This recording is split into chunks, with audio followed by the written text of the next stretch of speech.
Les ailes de buffle ont été inventies le 3 octobre 1964 au Anchor Bar à Buffalo, dans l'État de New York. Cette date est précise parce que Teresa Bellissimo l'a donnée plus tard lors d'interviews, bien que l'histoire autour de celle-ci ait légèrement changé avec le temps. Une version dit qu'une livraison d'ailes de poulet est arrivée par erreur à la place des coups d'Estines à faire du bouillon. Une autre dit que son fils Dominique a demandé un encas tardif et qu'elle a improvise. Quoi qu'il en soit, les ailes étaient alors considérées comme des déchets, vendus au boucher pour une bouchée de pain parce que personne n'avait popularisé le fait d'en manger. Bellissimo a frit les ailes, sans panure, et les a enrobées d'une sauce faite de Frank's Red Hot et de beurre. Cette combinaison est désormais tellement standardisée qu'elle fonctionne comme une définition de catégorie. La source de chaleur dans la sauce buffalo est une sauce piquante au cayenne acidulé au vinaigre et non des piments secs, ce qui donne à la sauce sa qualité tranchante, vive et légèrement acide. Le beurre apporte du gras et du brillant et atténue l'acidité. Le débat entre les plats et les pilons, les deux sections de l'aile, est devenu une légère ligne de fracture culturelle, avec des préférences affirmées, avec une conviction disproportionnée par rapport aux enjeux. Buffalo s'est étendu, à l'échelle nationale, par le biais des bars sportifs, dans les années 1970 et 1980, au moment où le Super Bowl est devenu un événement de consommation annuel, les ailes étaient devenues une infrastructure portante de l'économie des Ancas. Le poulet frit au bas beurre n'est pas une tradition à part, c'est un perfectionnement de la méthode du Sud, et la différence réside entièrement dans le trempage.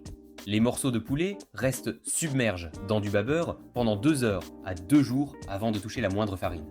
Le bas beurre est légèrement acide, avec un pH d'environ 4,5.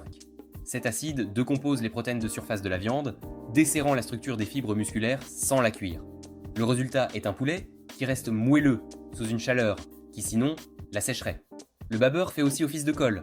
Quand le poulet trempe entre en contact avec la farine assaisonnée, la surface humide accroche la farine de facon agressive, formant une croûte plus épaisse et plus irrégulière que celle produite par un poulet sèche en saumure. Des poches d'air se forment lorsque l'humidité de l'enrobage se transforme en vapeur pendant la friture. Ces poches donnent à la croûte son craquant caractéristique, plus proche de l'éclat que du croquant. La tradition du trempage au bas beurre remonte au moins au début du XXe siècle dans le sud américain, bien qu'elle se soit davantage standardisée lorsque la production commerciale de bas beurre a rendu l'ingrédient disponible de façon fiable. La poudre d'ail, le paprika et la poudre d'oignon sont des ajouts courants dans l'enrobage de farine, mais aucun d'eux n'est universel. Le bas beurre lui-même est souvent assaisonné aussi, de la sauce piquante ajoutée directement dans le trempage est courante dans les variantes d'influence louisianaise. La parmigiana de poulet n'est pas italienne, c'est italo-américaine, descendante de la mélanzane à la parmigiana d'aubergine, qui est d'origine sicilienne et précède toute version au poulet de plusieurs siècles. Les immigrants italiens arrivent dans le nord-est des États-Unis à la fin du 19e et au début du 20e siècle, on trouve que le bœuf et le poulet étaient bien moins chers qu'en Sicile et l'aubergine plus difficile à se procurer de façon fiable. La substitution s'est faite progressivement. Dès les années 1950, des escalopes de poulet panies et frites, à la manière de la parmigiana d'aubergine, apparaissaient sur les menus des restaurants de cuisine italienne traditionnelle à New York et au New Jersey. Le plat suit une logique d'assemblage bien précise. Un blanc de poulet est aplati finement, parfois papillonne, parfois simplement martèle, puis passe dans la farine, l'œuf battu et la chapelure avant d'être frit dans de l'huile d'olive ou une huile neutre. L'escalope frite va dans un plat allant au four. La sauce tomate est versée dessus, puis la mozzarella, parfois du provolone, occasionnellement du parmesan. Le tout finit au four jusqu'à ce que le fromage brunisse sur les bords.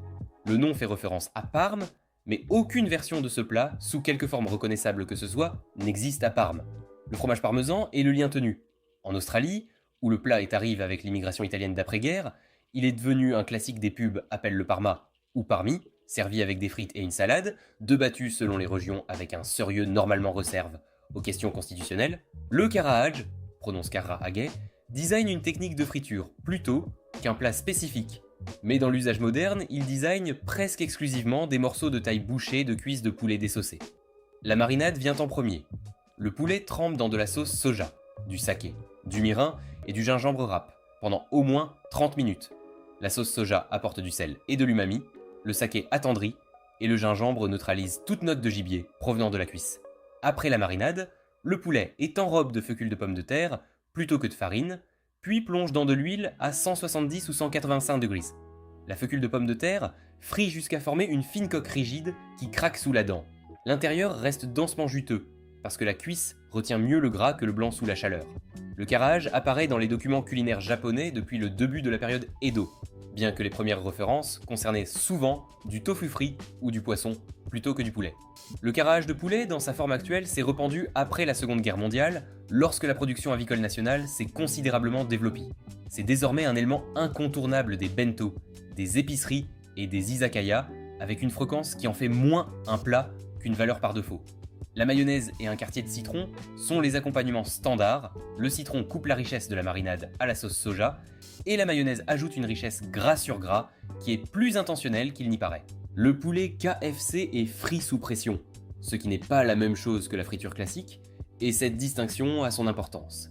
Harland Sanders a mis au point sa méthode à Corbin, dans le Kentucky, dans les années 1940, à l'aide d'un autocuiseur modifié.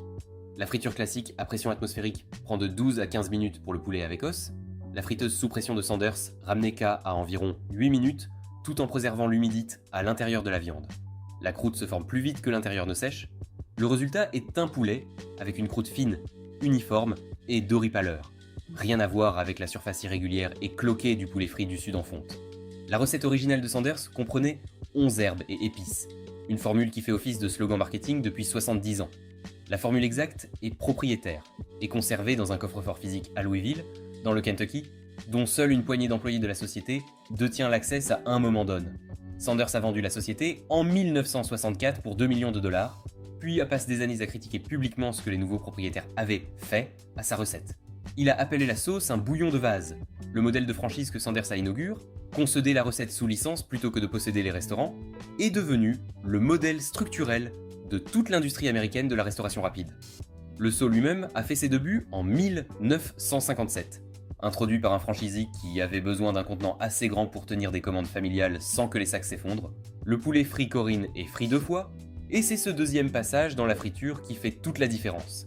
La première friture, aux alentours de 160°C, cuit la viande à cœur. Le poulet se repose ensuite. La deuxième friture, plus chaude, aux alentours de 190°, chasse l'humidité restante de la croûte, produisant une coque qui s'écrase plutôt qu'elle ne plie. L'enrobage lui-même est plus fin que celui du poulet frit américain, constitue d'un mélange plus léger, qui inclut de la fécule de pommes de terre ou de la farine de riz, plutôt que de la simple farine de bleu ordinaire. Ces amidons préservent le craquant plus longtemps que le gluten de bleu. La forme moderne du poulet frit Coren s'est développée dans les années 1970 après que la présence militaire américaine a introduit l'huile de friture et les techniques de friture de style américain en Corée du Sud. Mais les cuisiniers coréens ont adapté plutôt que copie. L'ail, le gingembre et les glaçages à base de soja ont été appliqués après la deuxième friture, formant une surface laquée sur la croûte déjà croustillante. Le poulet Yangnyeom, la version à la sauce rouge faite de gochujang, d'ail et de sucre, est devenue l'une des formes standards dans les années 1990. Les variantes au miel beurre, à l'ail soja et au fromage, à la crème ont suivi à mesure que la catégorie s'est développée commercialement. Des chaînes comme BBQ Chicken et Kyoshon ont industrialisé le format dans les années 2000 et dès 2010, le poulet frit Coren était devenu l'une des exportations culinaires les plus reconnues du pays. Le poulet piquant de Nashville a été concu pour punir quelqu'un. L'histoire, répétée assez régulièrement pour être traitée comme fiable, est que la petite amie de Thornton Prince dans le Nashville des années 1930 a enduit son poulet frit de Cayenne pour se venger d'une soirée qu'elle n'avait pas approuvée. Prince AMK. Lui et ses frères ont ouvert un restaurant, appelle finalement Prince's Hot Chicken Shack, et le plat est resté essentiellement local pendant des décennies. Il n'a atteint une notoriété nationale que vers 2012, quand les médias culinaires ont rattrapé ce que les habitants de Nashville savaient depuis 82 ans. Le poulet commence comme un poulet frit ordinaire, avec os, frit dans une grande quantité d'huile. Ce qui se passe après la friture est l'étape déterminante. Une pâte faite de piments de Cayenne, de saindoux ou d'huile de friture, de sucre et d'épices. Le ratio exact est propriétaire dans chaque établissement sérieux et badigeonné ou versé directement sur la croûte chaude immédiatement après que le poulet sort de l'huile. La chaleur du poulet fait s'épanouir les épices dans la graisse, comme on ferait revenir des piments sèches dans de l'huile sur une cuisinière. La croûte absorbe la pâte plutôt que de la laisser reposer dessus. Le poulet piquant de Nashville est servi sur du pain de mie blanc avec des rondelles de cornichons. Le pain est fonctionnel, pas décoratif. Il absorbe l'huile épicée au fur et à mesure qu'elle coule. Les niveaux de piquant se commandent par nom, doux, moyen, fort, très fort et, dans certains établissements, des niveaux nomment uniquement pour décourager les non-initiés. Le poulet frit du Sud commence avec une pôle en fonte et du saindoux. Pas une friteuse, pas de l'huile végétale. La technique est antérieure au concept de sud-américain. Des cuisiniers ouest-africains ont apporté leur méthode de friture assaisonnée aux Amériques par le biais de la traite des esclaves, et des immigrants écossais ont apporté leur propre tradition de frire le poulet dans la graisse plutôt que de le cuire au four ou de le faire bouillir. Ces deux fils se sont entremêlés dans les plantations du Sud au XVIIIe siècle, principalement entre les mains de femmes esclaves qui faisaient la cuisine. Le résultat est devenu l'un des aliments les plus importants, sur le plan économique dans la vie des Noirs américains des premières heures, vendu dans les gares lors des collectes de fonds des églises et sur les stands en bord de route bien avant de devenir un classique des restaurants. La caractéristique distinctive est une croûte épaisse et irrégulière, formée de farine assaisonnée. Les morceaux de poulet, avec os toujours, sont passés dans la farine, parfois 2 fois, puis frits lentement, et à feu doux dans suffisamment de graisse pour remonter à mi-hauteur de la viande. La croûte forme des cloques et brunit par endroits. Ce n'est pas uniforme. En dessous, la peau fond et croustille séparément de la panure, créant 2 couches de texture bien distinctes. La viande se détache proprement de l'os quand c'est bien fait. Le sel, le poivre noir et parfois le cayenne constituent l'assaisonnement de base. Tout le reste est une variation régionale ou une préférence familiale.